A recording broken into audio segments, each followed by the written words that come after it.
can you hear me uncle เย่พูดได้ยินแล้วนะพี่มวดพูดโจลมานะบานลือปุกบานโจลปุกโจลปุกบานลือเลยบานปุกบานบานปุกบานเนี่ยถามว่าเป็นยังไงบ้างสุขภาพดีหรือเปล่ากวดขโมยสมซัวพวกเมียทาไม่ได้สุขภาพละออดสุขภาพไม่ได้อดได้เลยอ๋อได้สมอคุณไงในไอ้บนพวกพ่องสุขภาพแข็งแรงดีครับโอเคค่ะบอกว่าวันนี้ได้คุยกับพี่มวดเรื่องชายแดนบอกว่าก็เข้าใจตรงกันว่าทั้งท่านฮุนเซนทั้งอิงก็อยากให้2ประเทศสงบสุขค่ะមិនគាត់បានទៅជែកជាមួយខ្ញុំបាទនៅសន្តាគារហើយបានឯកភាពគ្នាដោយអ្វីដែលពុកបានប្រាប់ថាចង់បានសន្តិភាពស្ថិរភាពប្រទេសទាំងពីរពុកបាទบอกว่าไม่อยากให้อังโคไปฟังคนที่เป็นฝั่งตรงข้ามกับเราเพราะว่าพอไปฟังฝั่งตรงข้ามอย่างพวกแม่ทัพภาค2เนี่ยค่ะเป็นคนของฝั่งตรงข้ามหมดเลยซึ่งพอไปฟังนั้นเสร็จก็ไม่อยากให้ท่านรู้สึกไม่ชอบใจหรือโกรธเพราะจริงๆแล้วไม่ใช่ความตั้งใจของเราเลยค่ะគាត់ថាសូមអនុញ្ញាតពីពុកថាពុកកុំឲ្យស្ដាប់សម្ដីមេតបភូមិភាគ2ហ្នឹងក៏វាជាអ្នកដែលប្រឆាំងជាមួយនឹងរដ្ឋាភិបាលថៃដែរវាជាសត្រូវដែរដល់ពុកស្ដាប់វាហើយអញ្ចឹងទៅអាចធ្វើឲ្យអារម្មណ៍ពុកខឹងបាទเพราะตอนนี้ทางนั้นเขาอยากจะดูเท่เขาก็จะพูดอะไรออกมาที่มันไม่เป็นประโยชน์ต่อประเทศชาติค่ะแต่ว่าจริงๆที่เราต้องการเนี่ยคือต้องการความสงบสุขให้เกิดขึ้นเหมือนตอนก่อนที่จะปะทะกันตรงชายแดนนะคะមេតបភូមិភាគហ្នឹងវានិយាយចង់ឲ្យលយខ្លួនវាចង់នេះសាង rating មកវាហើយទៅធ្វើឲ្យប៉ះពាល់ដល់តំណែងប្រទេសទាំងពីរយ៉ាងធ្ងន់ធ្ងរពុកបាទដែលយើងប្រទេសទាំងពីរគឺចង់បានស្ថិរភាពនិងសន្តិភាពដូចអ្វីមុនព្រឹត្តិការណ៍កើតឡើងពុកបាទบอกว่าให้ท่านฮุนเซนเห็นใจหลานหน่อยเพราะว่าตอนนี้คนในประเทศไทยเขาไล่เราไปเป็นนายกที่เขมรหมดแล้วគាត់ថាគាត់សូមអនុញ្ញាតពុកថាអាណិតក្មួយផងឥឡូវនេះថៃប្រជាជនថៃពីច្រើនបានដេញហើយដេញក្មួយថាទៅនៅស្រុកខ្មែរទៅព្រោះជានាយករដ្ឋមន្ត្រីខ្មែរពុកបាទบอกว่าจริงๆแล้วถ้าท่านอยากได้อะไรก็ให้ท่านบอกมาได้เลยค่ะเดี๋ยวจะดูจัดการให้អញ្ចឹងបើពុកចង់បានអ្វីពុកអាចមានប្រសាសន៍ទៅគាត់នឹងរៀបចំធ្វើការងារនឹងបន្តជូនពុកតែម្ដងឥឡូវបញ្ហាដែលខាងនេះចង់បានគឺធ្វើម៉េចឲ្យនៅច្រកព្រំដែនទាំងអស់ត្រូវបើកឡើងវិញជាប្រក្រតីអាហ្នឹងគឺថាការចង់បានខាងនេះគឺតែប៉ុណ្ណឹងនឹងជំហានទី1ขั้นตอนที่1อยากให้ชายแดนเปิดปกติเหมือนก่อนเกิดเหตุครับโอเคค่ะตรงกันព្រោះបញ្ហាហ្នឹងដូចគ្នាយល់ដូចគ្នាបញ្ហានេះគឺខាងកម្ពុជាជាអ្នកដើរក្រោយទេតើតែខាងថៃបិទដែងដកយកបំរាមដែងបិទព្រំដែនបិទច្រកព្រំដែននេះចេញជាមុនបានកម្ពុជាចាប់ផ្ដើមអនុវត្តតាមក្រោយ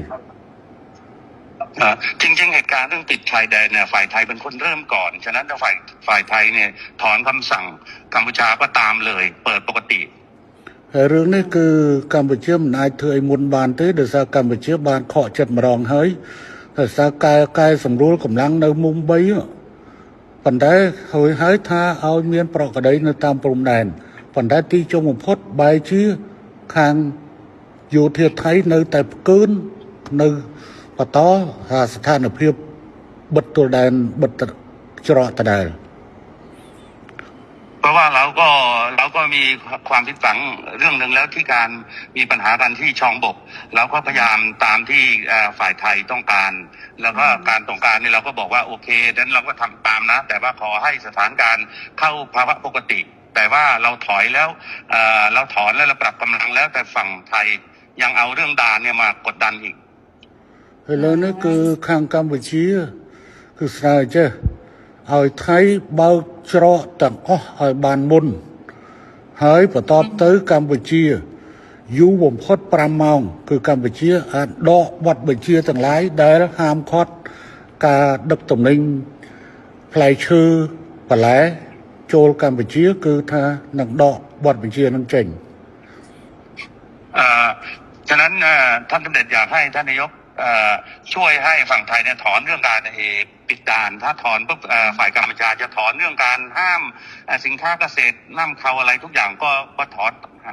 คือตอนนี้ค่ะ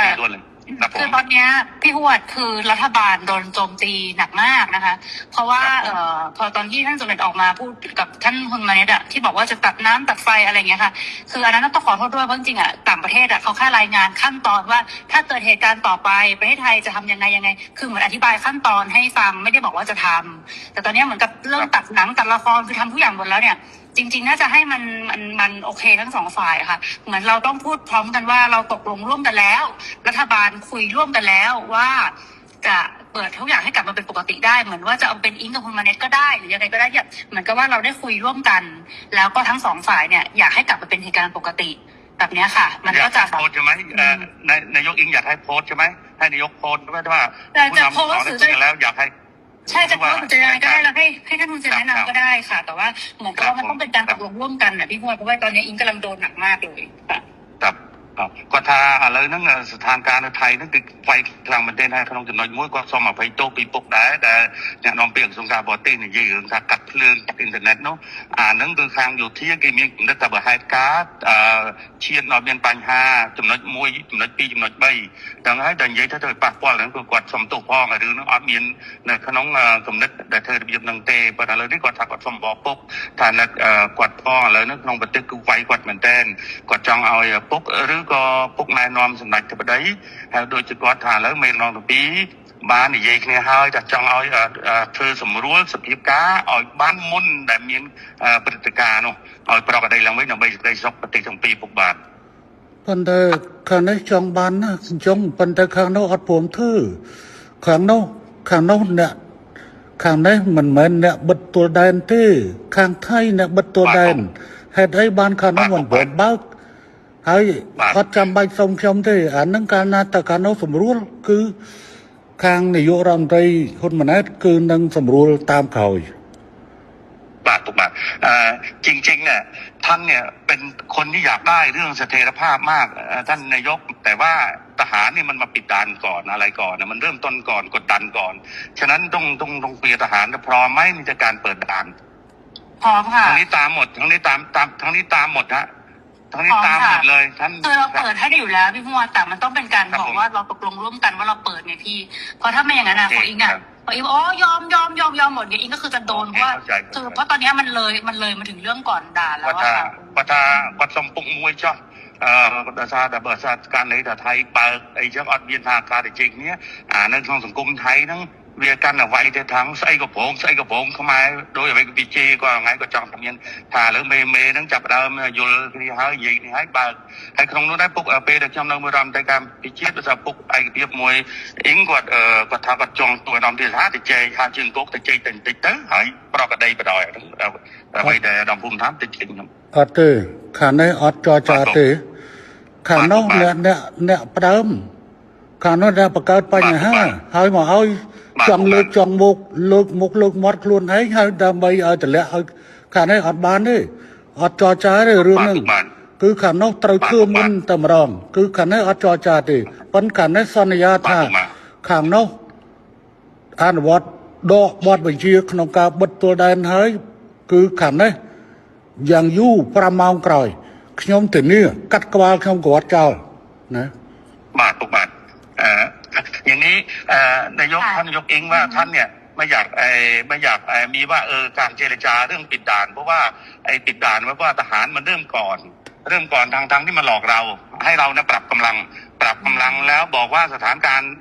ต้องเข้าปกติปุ๊บตอนที่ปรับกำลังในช่องบกเนี่ยคุยกันเรียบร้อยบอกว่าถ้าปรับตรงนี้เสร็จเรียบร้อยนะทุกอย่างต้องจบ